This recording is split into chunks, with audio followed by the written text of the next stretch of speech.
Bismillah. I'm greeting all of you the best greeting of Islam, that the peace of Allah be upon you. My dear teachers of Kasmo Academy Online. Also, I thank you how you teach us learn English language. First of all, if I introduce myself, my full name is Liban Mahmoud Mohammed. I was born in Mogadishu, the capital city of Somalia.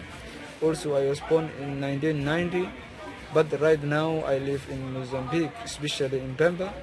The main reason that I used to study online, I'm shopkeeper. I work all the day. I have no chance to go to school.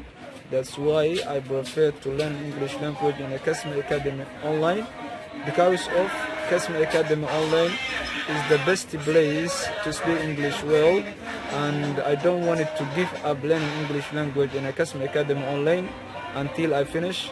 Goodbye, my dear teachers. Have a nice day. Goodbye. See you again. Assalamu alaikum wa rahmatullahi wa barakatuh. My name is Saad Muhammad Khaire. I live in Dubai, Somalia.